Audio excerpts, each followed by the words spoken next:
রাষ্ট্রনীতিতে ইসলাম নেই, পরিবার নীতিতে ইসলাম নেই, মনুষ্যত্ব নীতিতে ইসলাম নেই, মানববন্ধন নীতিতে ইসলাম নেই। আরে ইসলামকে সব জায়গায় রাখো।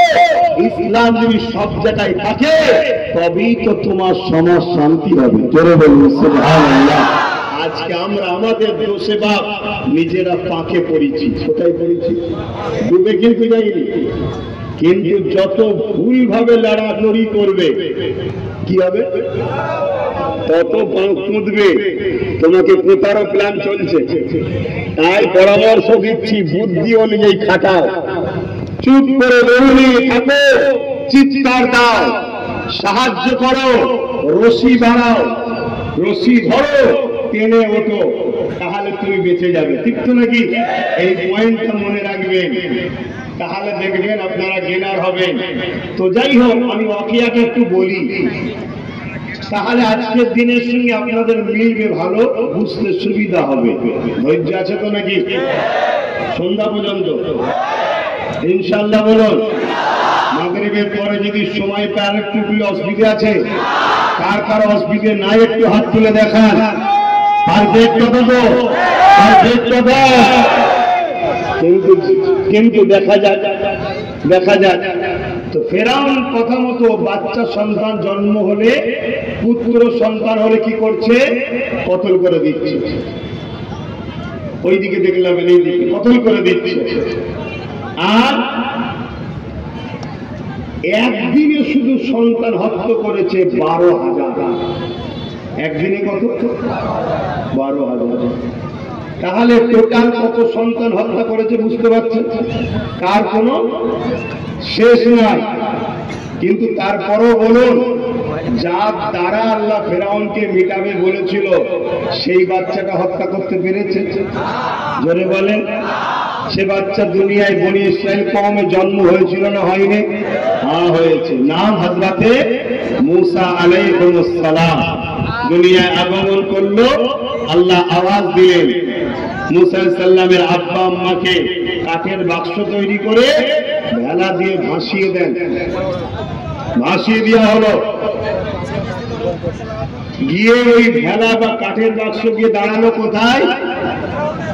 ফেরাউনের বাড়ির পিছনে একটা বাগিচা আছে, ওই বাগিচা নদীর পাড় দিয়ে যাচ্ছে, ওই পাড়ে গিয়েই বাক্স আটকালো। জোরে বলুন সুবহানাল্লাহ।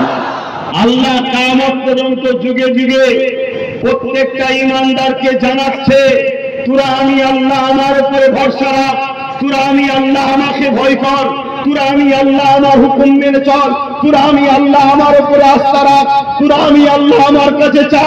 পৃথিবীর কারো কাছে তোরা মুখাপেক্ষী হবি না। আমি আল্লাহ তো তিনি। ফিরআউন যে বাচ্চাকে মারার জন্য 30, 40, 50 হাজার বাচ্চাকে খুন করেছে, সেই বাচ্চাকে আমি নিয়ে গিয়ে দেখ ফেরাউনের বাড়িতে, ফেরাউনের রাজপ্রাসাদের মধ্যে, ফেরাউনের বিবির করে তাকে লালন পালন করে বড় করতে যে পারে তিনি কে?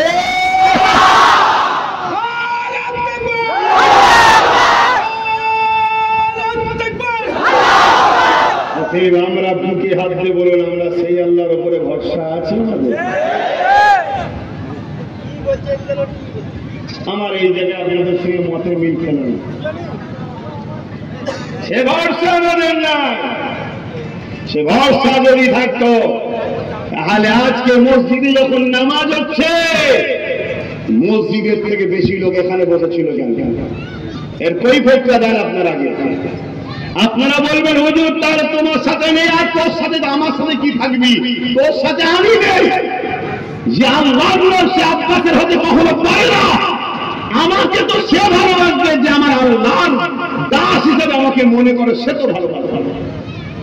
আজকে লক্ষ লক্ষ যুবক নামাজ পড়ুনি বলেই তো তোমার মসজিদকে টার্গেট করেছিল।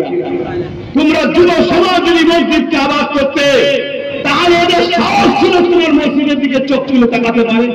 জাসনি মারবে সব যুবক আছে, উঁকি মেরে দেখতে সব বুড়ো বুড়ো মসজিদে, চল দখল কর। মুসলমানদের মসজিদের উপর দরদ নেই, তাই তো দখল করছে। তাহলে আমাদের ভুল আছে না নাই? এই ভুল থেকে ফিরে আসতে হবে না? হবে না? আচ্ছা বলুন তো ভাই, এসব মসজিদ যদি ভেঙে ফেলে আমার আল্লাহর কি রাজত্ব চলে যাবে? তুমি আর থাকবে না, নেবে পরে অন্য কেউ খোঁজা হবে নাকি? আমার আল্লাহ তোমার আমার হাতের তৈরি করা মসজিদের মুখাপেক্ষী নয়। মসজিদ তুমি আমি বানাই আল্লাহকে রাজি করার জন্য, কিন্তু বানাবার পরেও তিনি যে কবুল করছে কি তাও জানি না। কেন তোমার আমার পয়সায় যে কত সলিড আছে আল্লাহ ভালো জানে। ও মাথায় ঢোকাবে আমি মসজিদের বিরুদ্ধে মনে হচ্ছে নাকি? না, হাকিকত করে বলে।